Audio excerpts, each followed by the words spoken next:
You can start gardening today, even if it is cold and icy outside, without spending any money. This is what I'm doing today to set myself up for a beautiful spring, summer, and many years to come.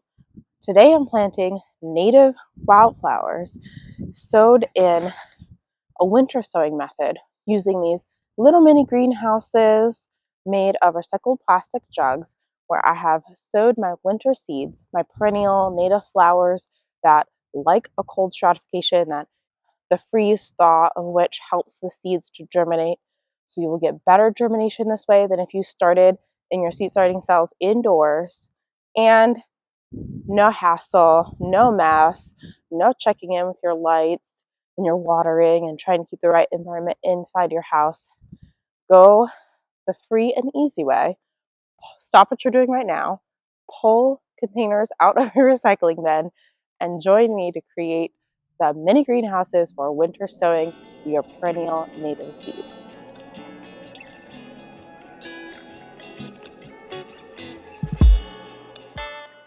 To kick things off for today, I am writing down in my garden journal just a couple of notes, today's date, what I'm planting, what the weather is like outside, because as much as we think we will remember these things later on, we'll remember what we planted last year or when to sow which seeds, you never do.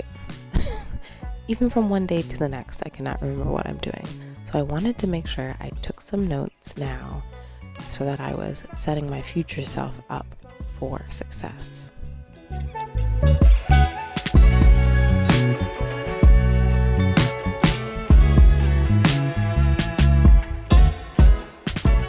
This method of winter sowing is really quite simple.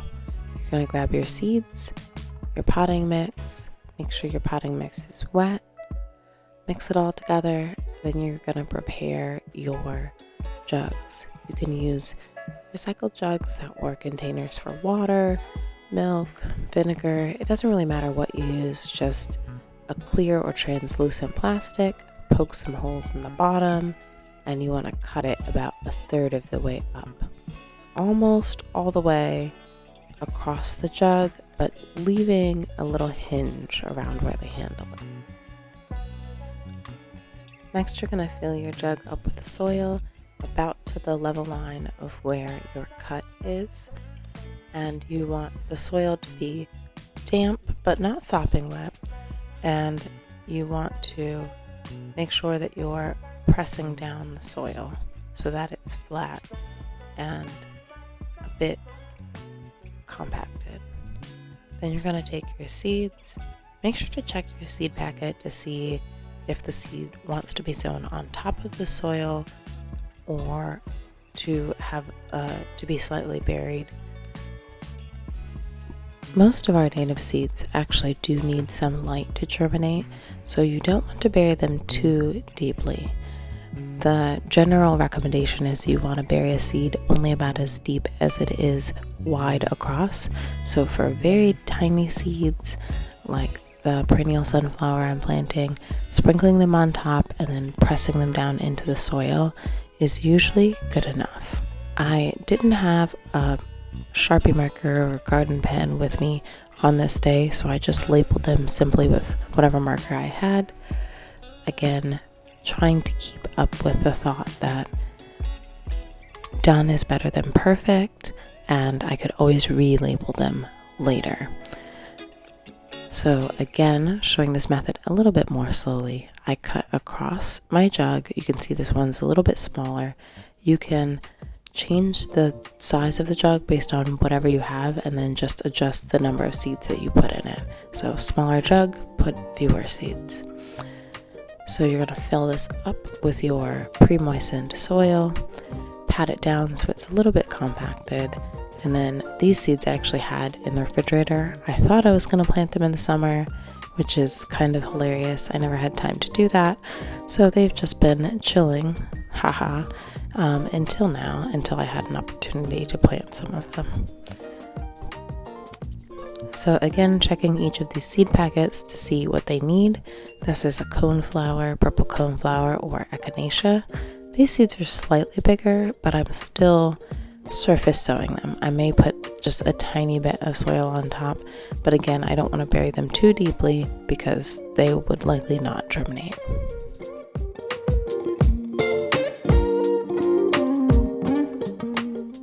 This weekend, I was lucky enough to go to a winter sowing workshop held by some local native plant experts at my church, and I feel so lucky that I live in a place that is just so resource rich that I can go to my county extension office or my local parks or different groups, neighborhood groups, church groups, that there's just so many folks everywhere that I can learn from. I feel just really grateful for that. But one of the things that I did learn in this workshop, a couple tidbits that I'd like to share with you. One, an easier way of putting the holes in the bottom of your jug is that you could take your jug, put it over a broom handle, like put the small end of it through the broom handle so that the bottom part is facing up, and then you can use your electric drill to drill some holes in the bottom of your container. That will make it easier and is probably safer than stabbing it with a knife.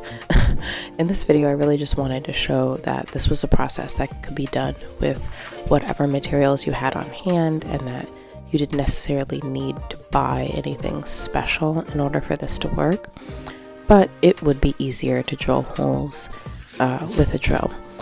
I've also seen online some people will use a hot glue gun and use the hot tip of the hot glue gun to kind of burn holes in the bottom of their jugs. So whatever resources you have right now, just figure out a way to put some drainage holes in the bottom of your container and you'll be good to go.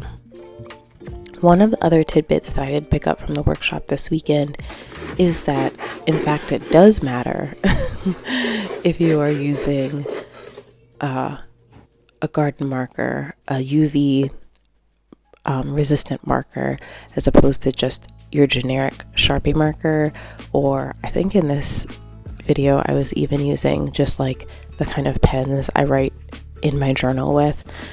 Those kind of markers or pens will fade over time as they're exposed to UV light, wind, rain, snow.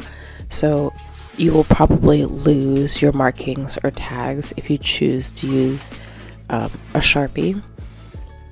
I was using a Sharpie because that was just what I had at the moment, and I wanted to really get into this project and not let one little thing like lacking a marker stop me from doing my gardening, because I do have a perfectionist tendency where if I feel like I don't have the exact resources that I need in order to complete a project, I just won't even start. And so it holds me back from doing a lot of things that I really want to do. And today I was saying no to the perfectionist tendencies, no to needing to do it perfectly, and understanding that, yes, I will probably have to relabel these down the line, but this is what I had to get going. So a couple of tidbits that I can share that are even improvements on this process that I'm sharing in the video. Buy yourself a garden marker. They are available online from, the generic retailer where everyone buys their things from. I'm trying not to do a lot of online shopping right now, and especially not with the mega corporations that are very quickly taking over our world. So if you would like to avoid shopping at your big box stores, in person or online, I know that Epic Gardening does sell the garden marker that are very high quality, that will not fade in the sun, and that is what I'm planning to pick up when I do the rest of my winter sowing for my vegetables, my cool weather vegetable crops that I'm going to be starting in just a few weeks here. So I will link that in the description box below if you need to pick up a garden marker or any other seed starting supplies. They really have great high quality trays, seed starting cells, just anything you can imagine that you might need to get started on your gardening journey. You can probably get it through Epic Gardening, and I will link their shop below, as well as I have a discount code with them where if you shop using my code or my link, you can get an extra 5% off of your order. So pick up those garden markers. It is worth it. Save yourself the hassle and the struggle of not being able to tell what your plants are when they sprout. Another tidbit that I picked up from this workshop, right here I'm just using basic duct tape in white. I thought that the white would work well because then I'd be able to like write on it if I needed to. So I just got some white duct tape at the hardware store, but at the workshop I learned that it is actually easier if you use painter's tape. So if you happen to have painter's tape in your house or duct tape, whichever one, pick up one of those and take your finished jugs with your seeds, soil, everything in them when they are ready to go into the ground, and you can tape them shut. This is why it's really important to not separate the top completely from the bottom, but to leave a hinge, because it's much easier to reclose it and tape it if you leave a little bit of a hinge around where the handle is.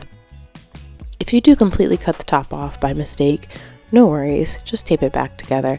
But it is easier if you leave a bit of a hinge. So tape up your jugs with whatever you have, duct tape, painter's tape, and then that is pretty much it. After that point, you're pretty much ready to get your jugs outside.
Cold. I need to go in and make dinner. Thanks so much for watching. I will see you in the next one. I will pop another one of my videos up in case you would like to see some more crazy gardening madness with me. Thank you so much for watching, and I'll see you in the next one. Bye-bye.